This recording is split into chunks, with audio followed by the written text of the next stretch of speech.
Well, Scotty, first of all, how did you get interested in NASCAR? Growing up on Long Island, we have some pretty cool modified tracks out here, and got to hang out with guys like Steve Park's dad and Bobby Park and Freddie Harback, the Flying Dutchman, and always had some racing. I actually built a bomber race car back in the mid 70s with my friends. And that was pretty much how I got beat up for the first time in my life. Literally. Yeah. Yeah. So I've always been friends with a bunch of racers and known a bunch of race car drivers, and was lucky enough to be noticed by some people at Hendrick back in the day. Now, you said that was the first time you were beat up. Now, was that in an accident or was that in a post-race discussion? It was mostly a post-race discussion. I got to remember I was a 16-year-old, 98-pound wrestler, and these boys came across. It's kind of funny because my friend, who Eddie now, is driving the race car. Yeah, worked for Junior, and he spun out the leader in a heat race. And don't you know, these boys came walking through a puddle. I said, if they go around that puddle, they're not going to kill us. But they went through the puddle and proceeded to womp on us for a while. You mentioned going to work for Hendrick Motorsports. How did that come about? It was actually just pure luck. We were at Pocono Raceway. I was with another friend who was working for Junior Johnson at the time. My friend Eddie now was a retired cop. And one of the boys just missed the flight or got in trouble with Hendrick, and they needed a guy to run gas and clean the windshield. And they figured that I was fast enough to be able to do it and was lucky enough. And they threw me a uniform, and it was supposed to be a one-day deal. And I had so much fun and, loved those guys so much that they were actually let me be a weekend guy. And I got to do it for 5 more years. Now, were you going to basically all the races, or was that just a once in a while thing? I went to any place that they flew. So okay. I split the job with another guy. So I would do 15, 16 races. It was really my choice of what races I wanted to go, but I was working full time as a fireman. So I had to pick and choose where I went to keep my wife happy and my job happy. And in that order. and the team happy. Right. Well, what were you doing for the team? Basically, I ran the gas and cleaned the windshield during pit stops. And I just was the rabbit that ran the parts back from the, because the haulers are so far away from the pit areas. And I just had enough motivation to get the shocks or whatever springs or whatever part they needed.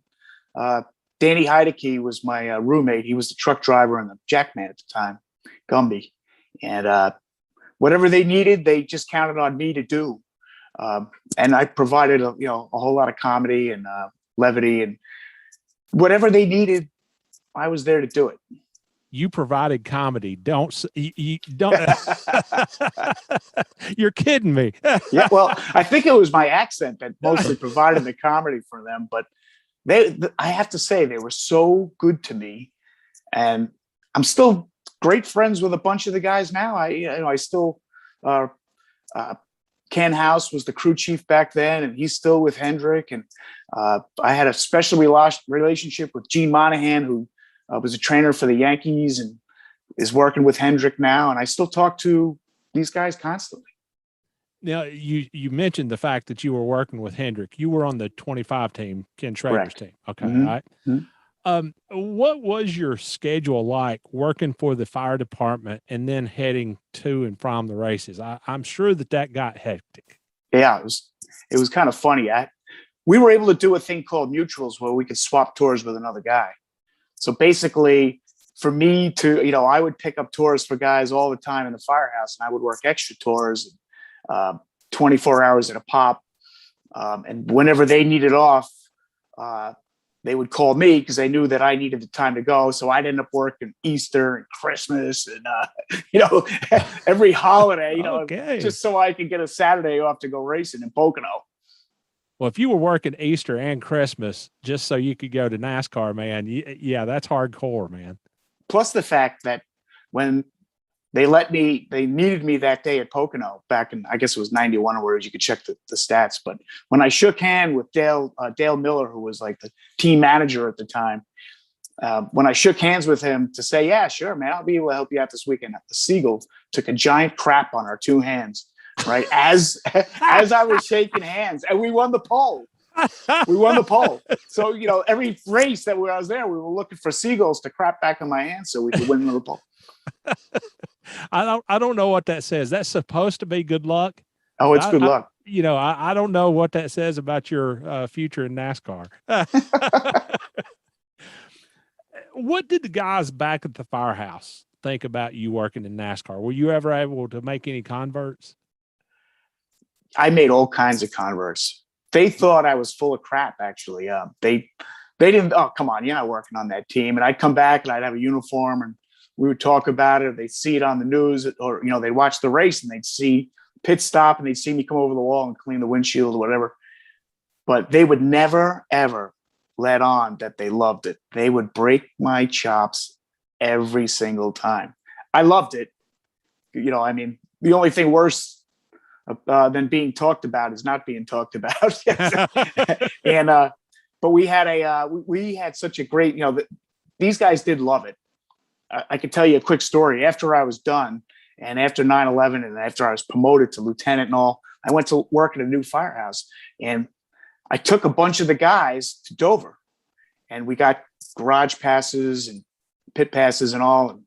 This one guy just didn't believe that I worked on the team. So we go walking in. This is like 90. Oh no, this is 2002 or 2003. So we go walking in, and we go into Dover, and Dover's got the men's room is a big giant communal, like a trough. So we all had this long drive down from New York. We get out, we're all in there, and Richard Petty's like using the bathroom. And he looks over. I look over, and my buddy's standing here that doesn't believe that I race, and he looks. He's staring over at Richard Petty standing there, and I'm like, "Hey, King, how you doing?" He looks at me, he goes, "Scotty, where the heck have you been, man? I ain't seen you in about 5 years." Because he's sharp, and that was it. Then he finally believed me that I actually worked on a race team. And this took place in the bathroom. Yeah. That's awesome, man. That is awesome. Yeah. Now, everybody who has ever worked anywhere near Ken Schrader has a Ken Schrader story. What's your best Ken Schrader story? Oh, goodness, I give you 40 of them. My funniest Ken Schrader story doesn't even involve Kenny. In Pocono, they have like an area where the fans can watch. Our garage area was right directly across. I think they call it I forget what they call it, but we call them the hay people, because every time you run by, they go, hey. So it's kind of funny. So we were directly across from there, and about an 8-year-old kid is standing there. And every time Kenny comes back into the garage area, he gets out of the car. He goes, Lenny Schrader. Lenny. He's calling him Lenny. Lenny Schrader. This goes on for about 45 minutes. Finally, one of the guys goes across and whispers to the kid through the fence. But also was Kenny Schrader. The man is actually brother. Yeah, Lenny's. But he's, we still communicate. He comes down to Florida. I live in Florida 8 months a year, and him and Annie, they are salt of the earth, great people. I enjoy every time. I took them into the city when Sheldon was their son was playing in a marching band for Thanksgiving Day, and so we hang out every year. I get to see him, and he's just such a phenomenal guy. I don't know if you remember this, but one of the highlights of my career was getting to spend a day with you at the firehouse there in Jackson Heights. Right. And so much has happened since then. Yeah, absolutely. Well, for some reason, after you got off your shift, we went to dinner, but for some reason, you decided to drive. You did not want to drive with me in New York City. I wonder why that is. because I was still shaking from driving into New York City. But yeah, it's it's a little bit of a different experience. You got to remember, half the people that are driving around New York City were driving, donkeys like 2 weeks ago. These cab drivers come flying out of everywhere. And there's no such thing as a turn signal, or, it's almost worse than driving on a track. Scottie, how long did you wind up working in NASCAR? I believe it was 5 seasons. Yeah, like 91, I think 96. I went into special operations in the fire department. And I had to go through weeks and weeks and months of special training, and I just couldn't take the time off. Now, what is special operations? What does that mean? Well, special operations in New York City, there's 200. It's such a big fire department. There's 225 engines with the hose on them. There's 176 ladder companies with the hook and ladders, and there's 5 rescue companies. One in each borough, and they call them rescue companies. One, the ones in Manhattan, Brooklyn, Queens, Staten Island. I worked in Rescue 3, which covered the Harlem and the Bronx. Not to mention 8 squad companies. But I went. Each one of these companies is responsible for rescuing firemen that are in trouble at different fires. So we go to every fire in the Bronx and Harlem. So you can imagine how many fires that is. My record was 11 in one day. And wow. Yeah. And then we do all the scuba, we do all the hazmat, we do all the confined space, collapsed buildings, you name it. High angle rescue. When did you start working for the New York City Fire Department? Well, I was a police officer for 4 years when I was when I was a skinny little kid, 84 to 88. Then I went to the fire department in 1988, and I worked till 2014 when I got really hurt. What house were you with on 9/11? 9/11, I was newly promoted to lieutenant. I got promoted June 1st. So what they do is they take you have to go through school first. It's like 8 weeks or whatever, 6 weeks. Then they take you out of where you work and they put you into another borough. So they took me out of special operations in the Bronx and they stuck me in this firehouse in Brooklyn. They want to get you out of your comfort zone. They want you to learn new things. And I only had, was going on 13 years on the job. I was pretty young in fireman terms, but I had a lot of experience. So I was working in a 219 engine on Dean Street in Brooklyn that day. 219 engine. Correct. 219 and 105. 105 truck. Scottie, what do you remember about that morning and getting the call? Well, we worked 24-hour tours, like I mentioned before. So I was working from 6 o'clock at night to 6 o'clock the next night. So I was working from 6 o'clock Monday night, supposed to get off 6 o'clock Tuesday night. I was covering a guy's vacation. So I'd only been there. I think it was my second time working in this firehouse. Funny thing about being a fireman, it's almost like being a racer. Your reputation precedes you. So these guys know that I came out of special operations, but they don't know me. Yeah. And I don't know them. So, but all firehouses operate the same way. And there's, like I said, there's 2 companies in there. There's an engine company and a ladder company. So I was working in the engine company and it was a quiet night. Got to know some of the guys. And then at 9 o'clock in the morning, we're supposed to switch tours again, right? Some guys are coming in, some guys are going home. It's called change of tours. So I'm in the office. After the night tour was relatively quiet, no fires, but a bunch of running around. There was a new officer coming into the truck, a guy named Vinnie Brunton, ladder 105. And I had had 2 extra people on my roster. So I had to detail them out. One of them was going to the truck, which we call across the floor. And one of them had to go to work in another firehouse. So I'm looking, it's about 8 o'clock in the morning. I'm having coffee. In comes the captain of the truck. He belongs there. I don't know anybody that's coming in or going or working or whatever. So I'm looking just having coffee, introduced myself, and sure enough, about 8:42, this plane runs into the World Trade Center. Now, we could see the World Trade Center from the firehouse. It's just across the river on Flatbush Avenue. So we could see what's going on. Wow. On the radio, they send all the Manhattan companies. Fifth alarm assignment. That's probably fifth alarm assignment's about the size of Charlotte Fire Department. Give you an idea. Okay.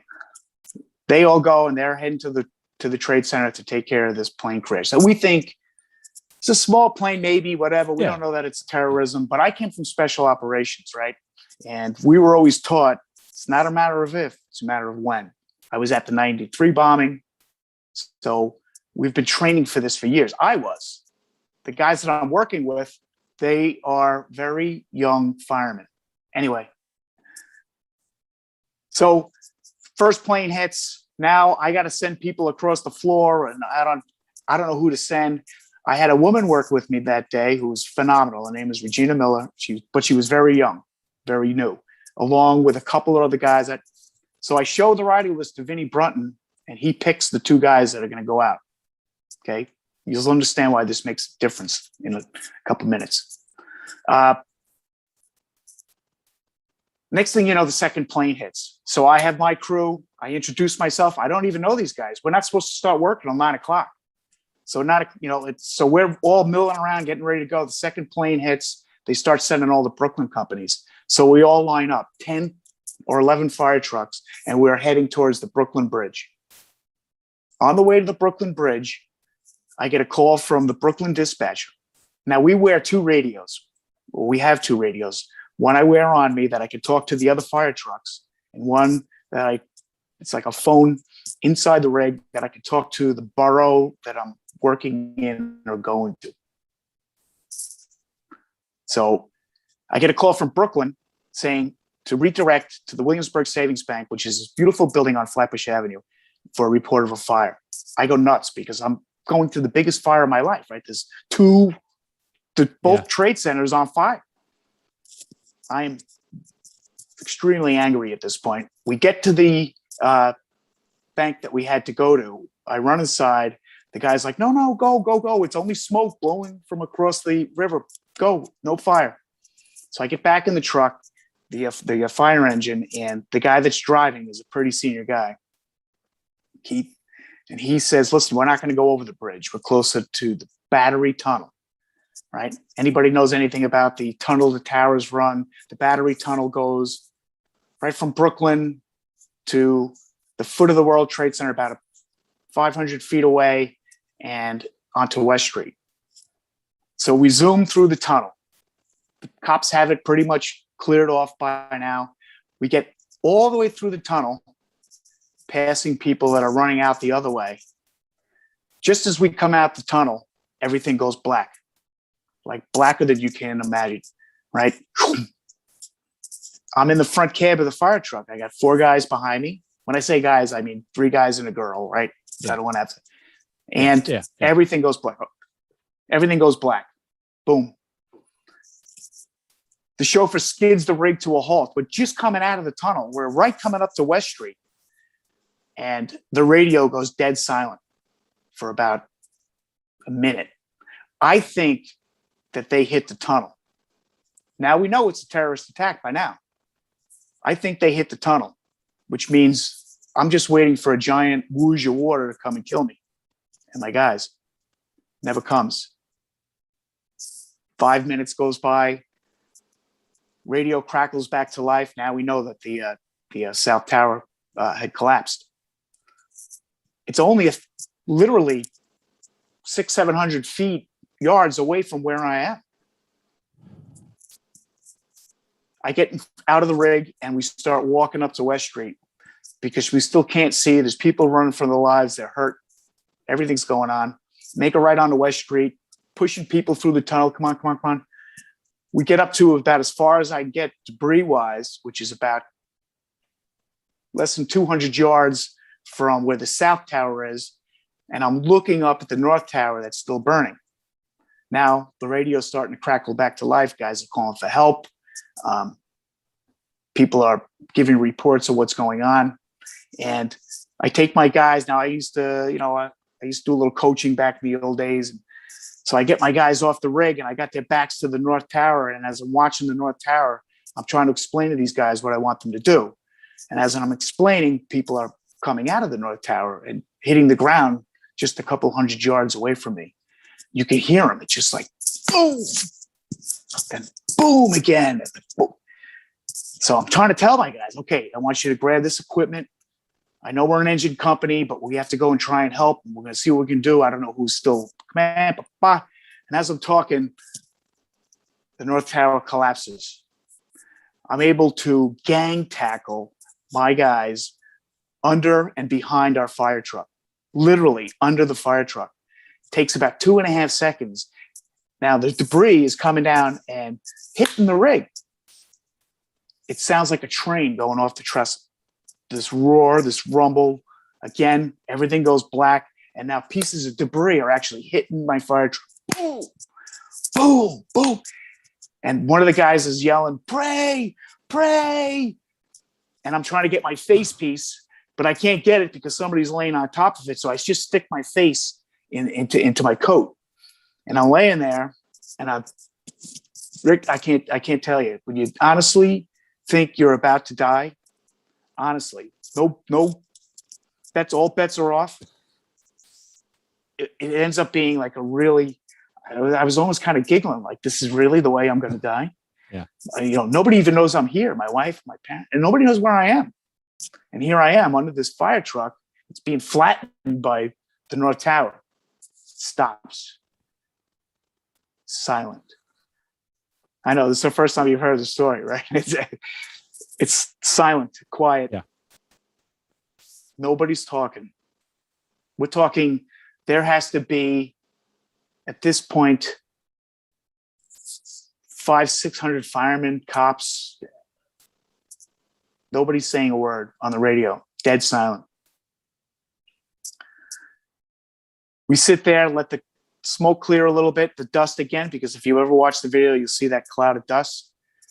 We get out from that, and I look and I go, 1, 2, 3, 4, 5, 6. I'm like, holy Hannah, we survived this. All of us. Didn't lose anybody. Yeah. Get out from behind the fire truck. Everything is on fire. Everything. Buildings all around us look like giant bombs hit them. Just metal sticking out of everywhere. At this point, there was cars exploding under West Street. Buildings with 5 stories of fire. It looked like, honestly, I don't think I could ever put it on a TV or a movie or whatever. It's just very hard to explain what you're seeing now. Yeah. Radio starts crackling back to life. Nobody knew. There was nobody in charge. There was everybody that was there was killed. We find a fire truck that's buried. I sent you one of the pictures of it. You'll see a guy standing on top of it. So we ended up walking all the way around because we couldn't get right through the South Overpass on West Street because the debris was blocking us. TAC helicopters are hovering overhead, fighter jets. Radio comes back to life, and they're telling us that they think there's another plane in the air, that the other shoe is going to drop, that this is just the beginning. This is just the beginning. Cars were exploding. Debris is flying over our heads. And we're walking into this theater of war, the beginning of World War III. We get over to the West Overpass. I'm leading my guys. I stop. I turn around. I said, I don't know what we're going to do in here. There's a fire truck right there. We're going to uncover it. And we're going to try to get some water going and try to put some fires out. And I can't guarantee that we're leaving here today. One of the guys grabs me, goes, this young kid had a year on the job, grabs me and goes, let's go. And then I knew that I had young guys, but I had good guys. We ended up uncovering that fire truck, getting it to work, getting water through it, stretching a line to the river, to a fireboat, putting out fires all around us, trying to make our way closer and closer to where we thought that people were trapped. All 105, the truck that was with us, people that I detailed, the 10 fire trucks that I was with going over the bridge when I got redirected, every one of those guys were killed. Every one of them. I wasn't killed. That's why I'm doing this. I'm one of the only people that actually survived this, that can actually tell you what happened that day and what we saw, smelled, felt from a fireman's point of view. That's the gist of my story up until about 10 o'clock that morning.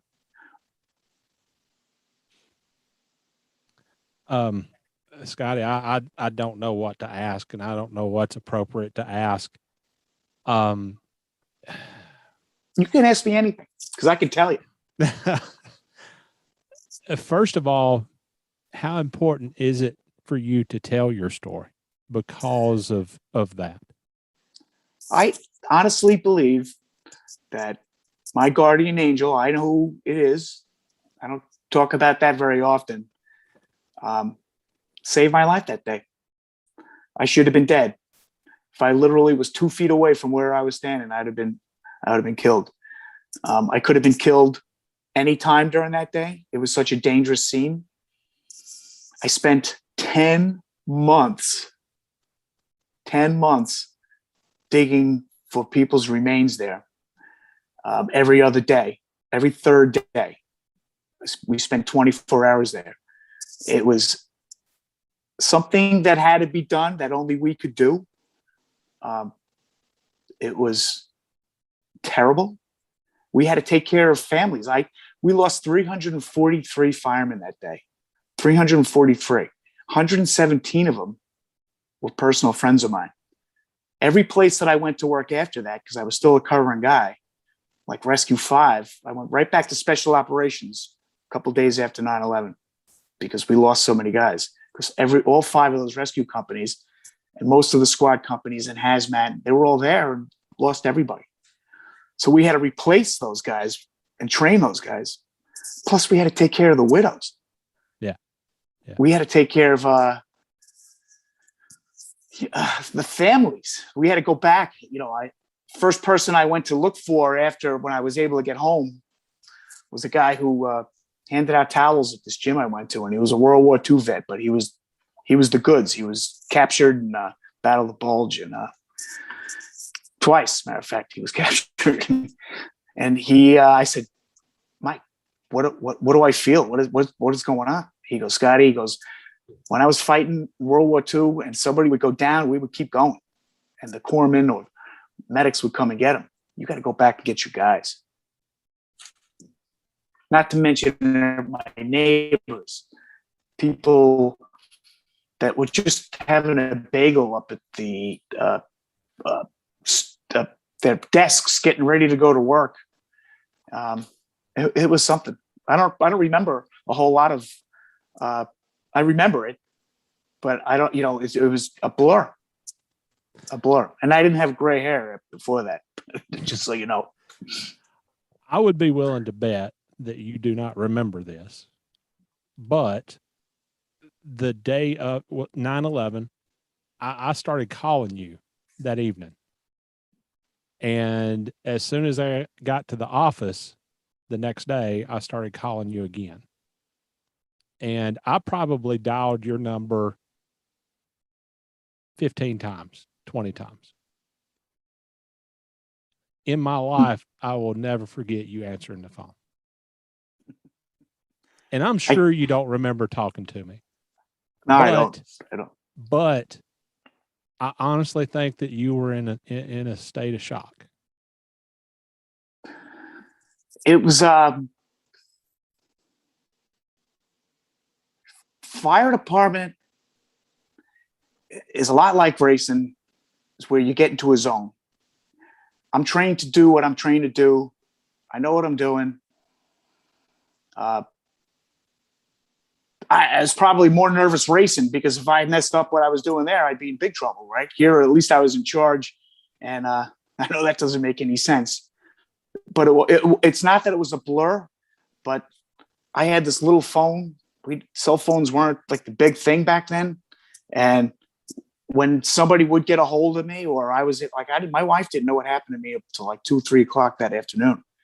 My parents were flying from Florida to I don't know, Nashville or someplace, or Las Vegas. They got put down in Memphis.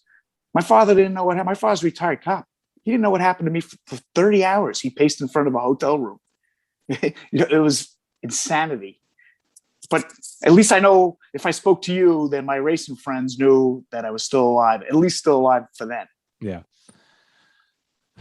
I do not know how to ask this question, so I'm just going to go ahead and ask it. How did you cope personally over the next days, weeks, months, years? How are you coping today? Well, this helps tremendously because I'm does it probably really help to absolutely. talk? I'm probably there's probably less than 100 guys that were actually there for the collapse of the Trade Center that survived. Less than 100. So imagine if you could go to Pearl Harbor and talk to somebody that was on one of those ships and survived. Imagine, so it's almost a duty to do. Plus, I was a fireman for 26 years. That's the worst thing I ever saw. It sure isn't the only thing I ever saw. We had to deal with crazy hardship people, their worst day, all the time. And so that's how you cope with your brother firemen. Just like racing's a small community where you can talk to those guys. That's the way you do it with your guys. Did anybody reach out to you from the NASCAR community in the days and weeks afterward? I don't remember, honestly. I'm sure they did. I know that the guys from Hendricks did. I know I spoke to, Keith Kolsbeck, and I spoke to Danny Heidecke, like I said, and Ken House, and I'm sure that I spoke to a couple guys, but I was working for 24-hour tours. Right now, we lost 343 guys. Then we would go and dig at the site for 24 hours.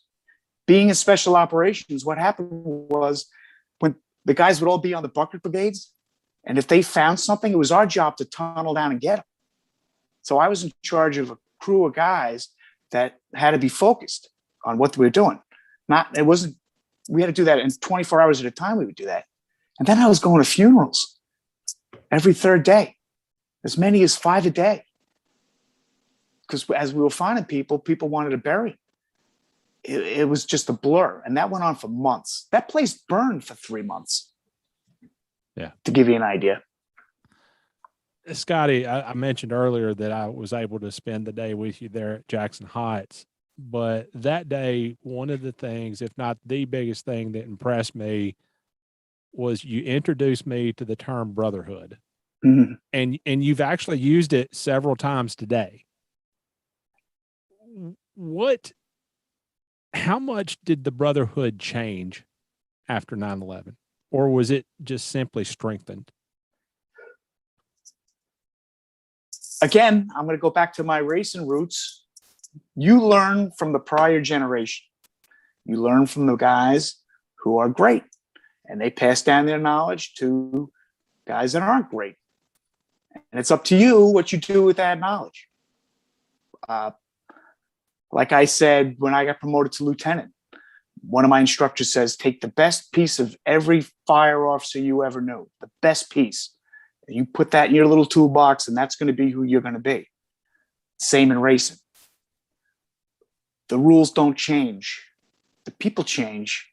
The expectations don't change. The pressure changes. Sponsors, whatever you want to call it.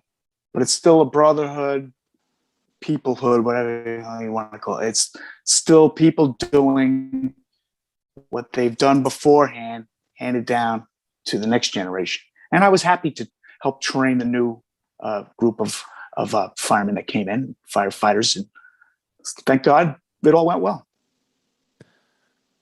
How important was it to impress upon the guys who were coming into the department after 9/11, who maybe didn't understand what it meant to be a part of the department at that time? How important was it for you to get that across to them?